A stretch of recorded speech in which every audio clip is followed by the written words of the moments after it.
زرتاشا کس کے ساتھ آئی وہ؟ مہناز بیگم کے پوچھنے پر زرتاشا رونے والا منہ بنا چکی تھی۔ اپنا خشک حلق تر کرتے اس نے ساری بات مہناز بیگم کو بتا دی تھی۔ زمان ماہم کا بھائی ہے؟ مہناز بیگم نے اسے گہری نظروں سے دیکھتے ہوئے پوچھا۔ جی بولے، اس نے نظریں جھکائے جواب دیا۔ تم کسی کی امانت ہو زرتاشا، یہ مت بھولنا۔ مہناز بیگم کی بات سنتے اس نے جھٹکے سے سر اٹھایا تھا۔ میں ایسا کچھ بھی نہیں کروں گی، وہ ان کی آنکھوں میں دیکھتے ہوئے بولی۔ پھر دوبارہ زمان کے ساتھ مجھے دکھائی مت دینا، اگر کسی کو بھی اس بارے میں معلوم ہو گیا تو میرے لیے اچھا نہیں ہوگا۔ مہناز بیگم کے بولنے ہر وہ لب بھینچ گئی تھی۔ اب انہیں وہ کیا بتاتی، وہ پاگل ہی اس کے پیچھے پڑا ہوا ہے، اسے کہیں بھی سکون سے سانس نہیں لینے دیتا۔ مولے میں آئندہ خیال رکھوں گی، اب میں ریسٹ کرنے جا رہی ہوں، تیزی سے جواب دیتی وہ سیڑھیاں چڑھ گئی تھی۔ اپنی چادر بیڈ پر پھینک کی وہ فریش ہونے چلی گئی تھی۔ اپنے ہاتھ پر جلن محسوس کرتے اس کی نگاہ وہاں لگی ربڑ پر لگی تھی، شاید جس وقت وہ بڑی تھی تب لگی تھی۔ ہاتھ کو میڈیسن سے صاف کرتی وہ نماز پڑھ کر سونے کے لیے لیٹ گئی تھی۔ ابھی آنکھ لگے اسے 10 منٹ بھی نہ ہوئے تھے جب کسی کی کال نے اس کی نیند خراب کی تھی۔ اپنی نیند سے بھری آنکھیں کھولتے اس نے فون کو گھورا جیسے دوسری جانب موجود شخص کو نظروں سے ہی قتل کرنا چاہتی ہو۔ اپنی جوائی روکتے اس نے بنا نمبر دیکھے فون کان سے لگایا تھا۔ بیبی دو دوسری جانب سے بھاری مردانہ آواز سنتے اس کی نیند سے بند ہوتی آنکھیں پٹ سے کھل گئی تھی۔ کون؟ اس نے کانپتی آواز میں پوچھا۔ میں واپس آ رہا ہوں تمہیں اپنے پاس قید کرنے کے لیے۔ دوسری جانب نوجوان شخص نے اس کی آواز سڑائے تھے۔ اس کا سانس اکڑنے لگا تھا۔ موبائل پر اس کی گرفت ہلکی ہو گئی جس سے موبائل چھوٹ کر اس کی گود میں گر چکا تھا۔ ہمت جمع کرتے اس نے گہرے گہرے سانس لینا شروع کیے تھے۔ وہ موبائل کی دوسری جانب سے ہنسی کی آواز سن سکتی تھی۔ وہ شخص جیسے اس کی حالت سے واقف ہنس رہا تھا۔ اپنا کانپتا ہاتھ بڑھاتے اس نے کال بند کر دی تھی۔ اپنا سانس باہر ہوتے ہی وہ تیزی سے بستر سے اٹھتی نیچے بھاگی تھی۔ میں کچن میں ہوں، مہناز بیگم کی آواز سنتی وہ تیزی سے اس طرف بھاگی تھی۔ زرتاشا کیا ہوا ہے؟ زرتاشا کا سہما سا چہرہ دیکھتے مہناز بیگم نے پریشانی سے پوچھا۔ وہ الف، اسے میرا پتہ چل گیا ہے، وہ مجھے یہاں سے لے جائے گا، نورے مجھے بچا لے۔ 7 سال بعد اس شخص کی آواز سنتے ساری سیاہ یادیں جیسے تازی ہو گئی تھی۔ کس کی بات کر رہی ہو زرتاشا؟ مہناز نے اسے بازو سے پکڑتے جھنجھوڑتے ہوئے پوچھا۔ اسفند خان کی۔ وہ نمکین پانی سے بھری آنکھوں سے مہناز بیگم کو دیکھنے لگی جن کا رنگ بھی فق ہو گیا تھا۔ تمہیں کچھ نہیں ہوگا زرتاشا، وہ شخص تم تک کبھی نہیں پہنچ سکتا، وہ مجھے لان لے جا۔ وہ پوری سانس سے بولتی ہوئی بے ہوش ہو گئی تھی۔ اس کو بے ہوش ہوتے مہناز بیگم نے ملازمی کو آواز دی تھی۔ ملازمہ کی مدد سے زرتاشا کو لے جا کر انہوں نے اسے اپنے کمرے میں لیٹا دیا تھا۔ اس کا سر چومتی چادر اوڑھتی وہ اپنا فون لیتی کمرے سے نکل گئی تھی۔ میں خود جا سکتی ہوں خان، مجھے آپ کی ضرورت نہیں۔ صبح صبح سکول جانے کے لیے نکلتی وہ خان کو دوبارہ ہاسٹل کے باہر کھڑے دیکھ کر سنجیدگی سے بولی، یہ میرا فرض ہے۔ خان اس کی نقاب سے جھانکتی آنکھوں میں دیکھتا ہوا بولا۔ مجھے کافی حیرت ہوئی، اپنے بہت سے فرائض میں سے یہ فرض ادا کرنا آپ کا مجھ پر بہت بڑا احسان ہے۔ وہ بولتی ہوئی تیز تیز قدم اٹھانے لگی تھی۔ احسان ہی مان لو، میرے لیے یہی بہت ہے۔ وہ نیلی جینس اور کالی شرٹ میں اس کے پیچھے ہی اپنی پینٹ کی جیبوں میں ہاتھ ڈالے چلنے لگا تھا۔ آپ کا یہ احسان آپ کے آدمی بھی کر رہے تھے، آپ کو خود کرنے کی ضرورت نہیں تھی۔ زبان کے جواب پر خان کے انابی ہونٹوں پر ہلکی سی مسکراہٹ ہو گئی تھی۔ مجھے لگا تھا تم اپنے مجازی خدا کی تھوڑی سی قدر کر لو گی، تمہارے اس جواب نے میرا دل توڑ دیا ہے۔ خان مسکراہٹ دباتا ہوا بولا۔ زبان نے رکھ کر حیرت سے خان کو دیکھا۔ آپ کو کہیں بخار تو نہیں ہو گیا؟ زبان نے آنکھیں چھوٹی کر کے اسے گھورتے ہوئے پوچھا۔ یا شاید آپ کے سر پر چوٹ لگ گئی ہو؟ زبان کے جواب پر وہ ہلکا سا ہنسا تھا۔ زبان اس کی ہنسی سنتی پر میں ساکت ہوئی تھی۔ وہ اپنے معمول کے مطابق کافی مختلف اور بدلا بدلا لگ رہا تھا۔ اسے خان کا یہ انداز زیادہ بھا رہا تھا۔ وہ اپنی ہنسی چھپاتی پھر چلنے لگی تھی۔ مجھے کچھ نہیں ہوا، اور اب سے میں خود تمہیں چھوڑ کر اور لے کر آیا کروں گا، خان نے حقیر انداز میں کہا۔ مجھے اس کی ضرورت نہیں ہے خان، آپ بلا وجہ خود کو تکلیف دے رہے ہیں۔ اللہ حافظ۔ وہ سکول کے سامنے پہنچتی تیزی سے اندر چلی گئی تھی۔ اپنے بالوں میں ہاتھ پھیرتا خان واپس پلٹتا کچھ دور کھڑے قاسم کی طرف بڑھ گیا تھا۔ وہ کسی لڑکے کو کالر سے پکڑے کھڑا تھا۔ یہ کون ہے؟ فاسن۔ خان نے اس لڑکے کو دیکھتے پوچھا جو بمشکل سیکنڈ ایئر کا سپرڈنٹ لگ رہا تھا۔ خان اس نے خانم کو اپنا نمبر دیا تھا۔ قاسم کی بات سنتے خان نے قاسم کی گرفت میں پھڑپڑاتے ہوئے لڑکے کو دیکھا جس کے منہ پر بھی قاسم نے اپنا ہاتھ رکھا ہوا تھا۔ قاسم کو اس لڑکے کے چہرے سے ہاتھ اٹھانے کا اشارہ کرتے خان نے ایک تھپڑ اس لڑکے کے منہ پر مارا تھا۔ دوبارہ کسی لڑکی کو اپنا نمبر دینے کی غلطی مت کرنا ورنہ تمہارے ہاتھ کاٹ دوں گا۔ اس لڑکے کے فق چہرے کو تنزیہ مسکراہٹ سے دیکھتے ہوئے وہ جھٹکے سے اسے چھوڑ چکا تھا۔ قاسم کو سکول کے باہر رکنے کا بولتا خان ہاسٹل کی طرف چل پڑا تھا۔ وہاں موجود اپنی کار میں بیٹھتا وہ واپس اپنے کام پر لوٹ گیا تھا۔ خان بابا مجھے ان کے ساتھ نہیں جانا۔ 13 سالہ زرتاشا اپنے چادر کو ہاتھوں میں بھینچ کر روتے ہوئے بولی تھی۔ آج اس کو بچانے والا کوئی مسیحا دھرم نہ تھا جس کا فائدہ خان بابا اس کا باپ اٹھا رہا تھا۔ بکواس بند کرو، اپنی ایک بھی لفظ تمہارے منہ سے اب مجھے سنائی نہیں دینا چاہیے۔ تم وعدے کے مطابق اپنی جگہ مجھے دے دو گے۔ زرتاشا کو کوانی سے پکڑتے اس نے اسفن کی طرف پھینکا تھا۔ وہ لڑکھڑاتی ہوئی اسفن کے قدموں میں گری تھی۔ خان بابا کی دھمکی پر وہ منہ پر ہاتھ رکھ کر اپنی سسکیاں روک رہی تھی۔ میں کسی کے نکاح نہ ہوں خان بابا، وہ روتے ہوئے اپنی ماں کی بات یاد کرتے ہوئے بولی۔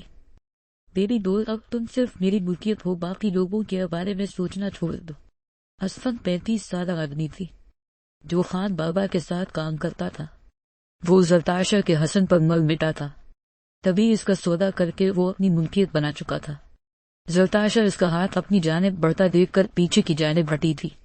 اسفن ہنستے ہوئے اس کی جانب بڑھنے لگا تھا۔ اس کی پکڑ میں آنے سے پہلے زرتاشا کی آنکھ کھل چکی تھی۔ اس نے فوراً اپنے کمرے کی لائٹ بند کی تھی۔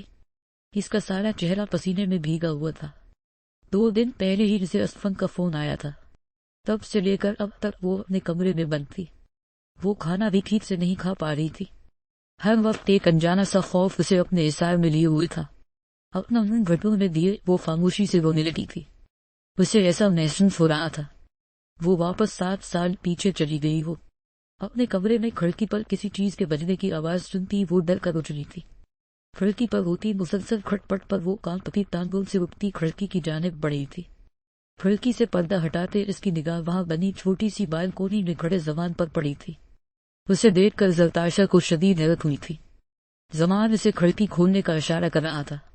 زرتاشا نے اپنا سر نفی میں ہلایا تھا۔ زمان نے اپنے ہاتھ کی مٹھی کھول کر اس کے سامنے کی تھی۔ وہ اس کا بریسلٹ تھا جو اس کے منکو نے اسے تحفے میں بھیجا تھا۔ وہ بریسلٹ دیکھتے اس نے تیزی سے کھڑکی کھولی تھی۔ یہ آپ کے پاس کیسے آیا؟ واپس کرے مجھے۔ وہ سنجیدہ سی اپنی ہتھیلی اس کے سامنے پھیلاتے ہوئے بولی۔ بریسلٹ یاد ہے، بریسلٹ دینے والا نہیں۔ زمان نے ایک آئیبرو اچکاتے بریسلٹ واپس اپنی مٹھی میں دباتے اس سے پوچھا، آپ کو کیسے پتا یہ مجھے کسی نے دیا ہے؟ زرتاشا میں دھڑکتے دل سے بندے بھیج کر پوچھا۔ پیچھے ہٹو بندر آنے دو پھر بتاتا ہوں۔ زمان کے بولنے پر بھی زرتاشا جب پیچھے نہ ہٹی زمان زبردستی اسے سائڈ پر کرتا اندر دھس آیا تھا۔ وہ اس کے کمرے میں موجود ہر چیز کو غور سے دیکھنے لگا تھا۔ آپ مجھے میری بریسلٹ دیں اور جائیں یہاں سے، مجھے آپ سے کچھ نہیں جاننا۔ وہ زمان کے سامنے جاتی ہوئی بولی۔ زمان جو اس سے بمشکل نظریں ہٹا پا رہا تھا۔ زرتاشا کے ایسے سامنے آ کر کھڑے ہونے پر دوبارہ اس کی نظریں زرتاشا پر ٹک گئی تھی۔ وہ کھلی شرٹ اور ٹراؤزر میں بکھرے بالوں کے ساتھ دوپٹے سے بے نیاز کھڑی تھی، اپنی چادر لو جا کر۔ زمان کے سنجیدگی سے بولنے پر اس کا دھیان اپنی طرف گیا تھا۔ ففت سے سرخ پڑتی وہ تیزی سے قریبی کرسی پر تہ لگی اپنی چادر کو کھول کر اوڑھ چکی تھی۔ یہ لو اپنا بریسلٹ، دوبارہ اس بات کا خیال رکھنا مجھے پسند نہیں، میری پسند بے حجاب بن کر غیر لوگوں کے سامنے جائے۔ زمان کی بات پر زرتاشا نے بے ساختہ نظریں اٹھا کر زمان کو دیکھا تھا۔ زمان زرتاشا کا ہاتھ پکڑتا اس کی ہتھیلی پر بریسلٹ رکھ چکا تھا۔ اس بار میں اپنی ضمانت میں خیانت برداشت نہیں کروں گا۔ زرتاشا کی بکھری لٹیں سنوارتے وہ سر نیلی سے بولا۔ زرتاشا نے تھوک نگلتے اسے دیکھا۔ وہ زمان کی باتوں کا مطلب سمجھ رہی تھی لیکن وہ حقیقت کا سامنا نہیں کرنا چاہتی تھی۔ اس کو سوچوں میں ڈوبے دیکھ کر زمان اس کی پیشانی پر جھک کر اپنا دیکھتا لمس چھوڑتا اسے اپنی سوچوں کے حساب میں چھوڑ کر واپس جا چکا تھا۔ واش روم سے باہر نکلتی زمل اپنے بال سکھانے لگی تھی جب کمرے میں کسی کی موجودگی محسوس کر کے وہ ایک دم پڑتی۔ اپنے پیچھے کھڑے خان کو دیکھتی وہ اچھل پڑی تھی۔ آپ یہاں کیا کر رہے ہیں؟ اپنے دھڑکتے دل پر ہاتھ رکھتے اس نے خان کو گھورا۔ خان نے گہری نگاہوں سے اس کا بھیگا بھیگا سا خوشبو سے ماتر وجود کو دیکھا۔ میرون شلوار قمیض اس کی صاف شفاف رنگت پر بے حد جچ رہا تھا۔ گیرے بال اس کی کمر پر آبشار کی طرح بکھرے پڑے تھے۔ کچھ پانی کے قطرے اس کی گردن اور چہرے پر دکھائی دے رہے تھے۔ خان کی نظریں خود پر محسوس کرتی وہ گڑبڑا کر اپنا ہولیہ دیکھتی تیزی سے پلٹ گئی تھی۔ میں تم سے ملنے آیا تھا۔ خان کا جواب سنتے اس کے چہرے پر حیرانی کے تاثرات نمایاں ہوئے۔ کوئی خاص وجہ؟ زمل نے لب دبا کر پوچھا۔ وہ بگڑتی وہ اپنے دوپٹے کے لیے ادھر ادھر نظریں دوڑانے لگی۔ کچھ دور ہی اسے بیڈ پر اپنا دوپٹہ پڑا ہوا نظر آیا۔ خان نے بھی اس کی نظروں کے تعاقب میں دوپٹے کو دیکھا تھا۔ وہ تیزی سے بیڈ کی طرف بڑھتی اپنا دوپٹہ اٹھانے لگی تھی۔ جب خان اس سے پہلے کی آگے بڑھتا اس کا دوپٹہ پکڑ چکا تھا۔ خان میرا دوپٹہ واپس کرے۔ وہ شرمندہ سی اپنا رخ پھیر رہی تھی۔ اگر کتنی ہمت ہے مجھ سے لے کر دکھاؤ۔ خان مسکراتا ہوا سے زد کرنے لگا تھا۔ زمل غصے سے پلٹتی خان سے اپنا دوپٹہ جھپٹنے لگی تھی، لیکن اس سے پہلے ہی خان اس کا دوپٹہ اپنے ایک ہاتھ میں پکڑتا اوپر کی جانب کر چکا تھا۔ خان شرافت سے میرا دوپٹہ واپس کرے۔ زمل اس کی دراز قد کے سامنے چھوئی موئی سی لگ رہی تھی۔ میں کون سا بدماشی کر رہا ہوں؟ خان اسے کوششیں کرتا دیکھ کر اپنی مسکراہٹ دباتا سنجیدگی سے بولا۔ زمل نے خان کو گھورتے اچھل کر دوپٹہ پکڑنا چاہا تھا، جب خان اس کا دوپٹہ مزید بلند کر دیا۔ وہ ناکام کوششیں کرتی منہ بگڑتی واپس رخ پھیر کر کھڑی ہو گئی۔ یہ رگ اپنے پاس ہی رکھ لے۔ وہ تیزی سے اپنی الماری کی طرف بڑھنے لگی تھی۔ جب دوپٹہ اس کی کمر کے گرد ڈالتے خان نے اسے پیچھے کھینچا تھا۔ چچچ کتنی جلدی ہمت ہار گئی تم۔ خان اسے دوپٹے سے کھینچتا اسے اپنے بے حد قریب لے آیا تھا۔ وہ خان کی گرم سانسیں اپنی گردن پر محسوس کرتے کپکپا اٹھی تھی۔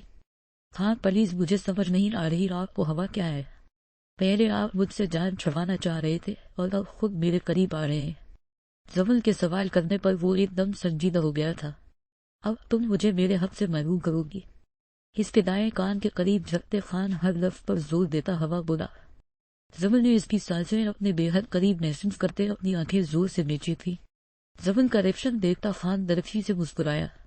اس کی گہری سبز آنکھوں میں بھی ایک خاص چمک دکھائی دے رہی تھی جس سے فی الحال وہ خود انجان تھا۔